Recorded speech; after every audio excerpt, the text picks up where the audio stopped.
Oi, gente, tudo bem? Aqui é o professor Rossoni e vamos fazer uma questão da UFSC sobre equilíbrio químico. E já vamos deixar claro aqui, não faça xixi na piscina. Uma em cada 5 pessoas fará o impensável neste verão, urinar na piscina. Eu só espero que você não seja uma delas, né? Esse ato resulta na formação de compostos químicos tóxicos, mesmo que em quantidades muito pequenas. Existe a percepção de que fazer xixi na piscina é aceitável devido à presença do cloro. Entretanto, a função do cloro na piscina é eliminar bactérias, não agir de acordo com as nossas necessidades corporais. Os compostos clorados presentes na água da piscina reagem prontamente com o ácido úrico presente na urina e no suor. É por isso que é legal tomar aquela ducha também, né, galera? Eu parei aqui. Tomar aquela ducha antes de entrar na piscina para tirar o suor, né? Para evitar a mesma coisa que o teu xixi vai fazer na piscina. Os compostos resultantes incluem cloreto de cianogênio, que é CnCl, e tricloramina, que é o NCl3, tá? Por isso que é tricloro, né? Cl3. Que são potencialmente tóxicos. Um estudo da Agência de Proteção Ambiental dos Estados Unidos revelou que os níveis desses compostos aumentam por um fator de 4 após o uso da piscina.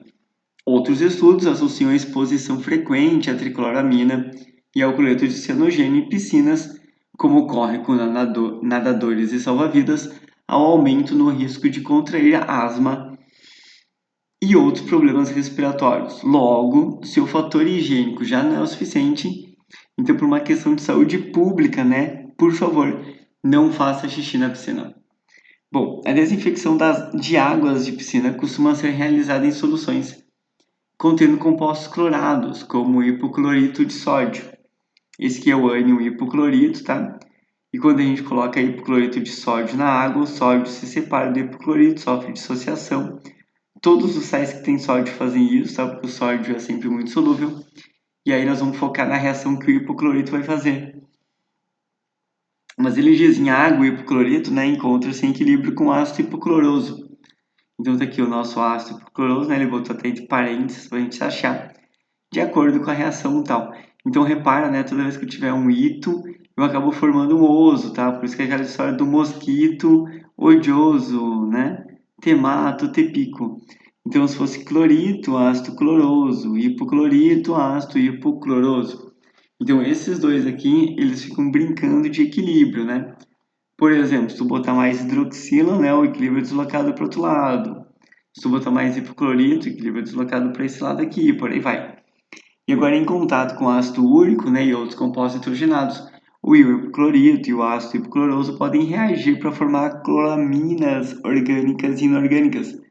As cloraminas, né, dessas criaturas aqui, que no caso é tricloramina, que são irritantes de mucosas e do trato respiratório e conferem odor característico associado às piscinas. De maneira simplificada, a reação pode ser descrita por...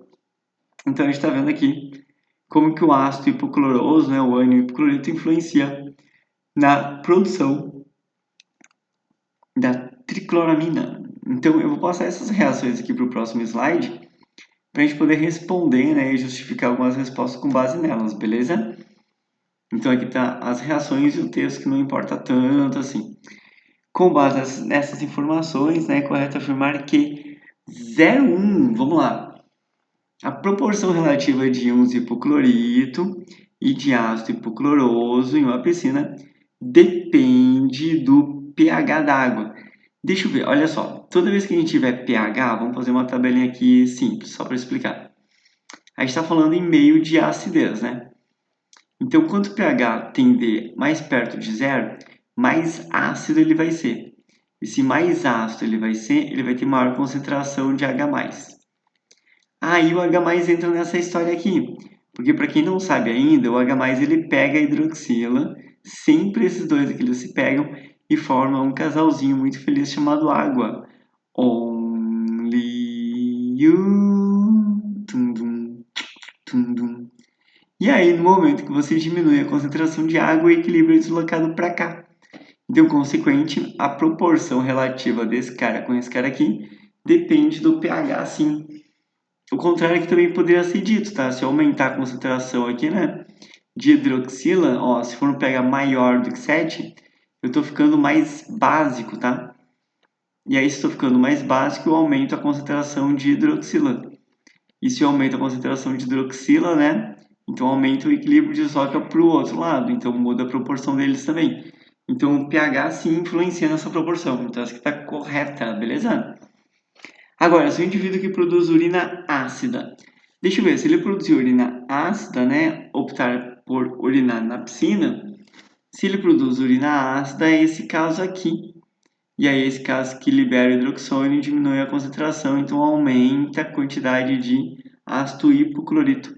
Então, a proporção relativa de íons hipoclorito em relação aumentará. Não diminuirá, né? Porque vai deslocar o equilíbrio aumentando a concentração desse cara e diminuindo a desse. Então, vai diminuir a proporção. Na reação, vamos lá, 0,4, tá? Na reação, que resulta na produção de cloraminas, então nessa cloramina aqui, a conversão de um composto iônico. Gente, olha só, isso aqui não é composto iônico. Para ser composto iônico tem que ser metal com ametal. Se não for metal com ametal, não é iônico. Isso aqui é ametal com ametal. Isso aqui é tudo covalente, um composto covalente. Então essa aqui está errada, beleza? Lembrando que eu considero, e muita gente considera também, muitos livros também consideram o hidrogênio como sendo um ametal. Então, ametal com ametal é ligação covalente. Errado essa. 0,8. O ácido úrico presente na urina é precursor de cloraminas. Tem caráter ácido por doar íons OH-, não. Se ele é ácido, tem que doar íons H+, e não OH-. Então, tem que doar H+ ligados ao átomo de carbono na presença de água. Nunca é o átomo de carbono ainda, cara. Olha só, os hidrogênios ligados ao átomo de carbono, no caso, nem são liberados. Então, totalmente errado. Meu Deus do céu. Vamos lá, 16, tá? A concentração de tricloramina produzida em uma piscina é influenciada pela quantidade de íons hipoclorito adicionado ao tratamento de água. Sim, porque se eu aumentar a concentração de hipoclorito, eu aumento a concentração de ácido hipocloroso. Se eu aumentar a concentração de ácido hipocloroso, o equilíbrio desloca para cá e aumenta a concentração de tricloramina. Então, isso é deslocamento de equilíbrio. Então, a nossa 16 aqui, ela tá perfeita, cara. Corretíssima, tranquilo? E para encerrar a brincadeira, a molécula de tricloramina, vamos para 32, tá? A molécula de tricloramina é apolar e, portanto, pouco solúvel em água na piscina, que é um solvente polar. Gente, olha só, o nitrogênio, ele tem 5 elétrons na última camada, ele faz 3 ligações. Então, essas 3 ligações, ele vai se ligar com os cloros, vai sobrar um par de elétrons aqui em cima. Então, essa geometria aqui vai ser piramidal. E uma coisa que a gente sabe é que toda geometria piramidal, a molécula vai ser polar. Então, impossível a tricloramina ser apolar. E se ela não é mais apolar, né, pouco solúvel, também está errado. Na água da piscina, que é um solvente polar. Só a última palavrinha aqui tá correta, tá? Que a água da piscina é um solvente polar. Mas o resto aqui vai eliminado, beleza? E o nosso somatório fecha 17, tranquilo? Show de bola, gente. Muito obrigado aí por prestar atenção nessa resolução. Lembrando que tem links aqui na descrição do vídeo. E esses links são muito importantes, que ela tem inclusive o pré-lançamento do Studbook. Só que tu não vai pagar mais de R$ 1.000 ou R$ 1.000 por ele, né? Tu vai esperar o lançamento e pagar muito menos. Então, bons estudos, forte abraço, tchau!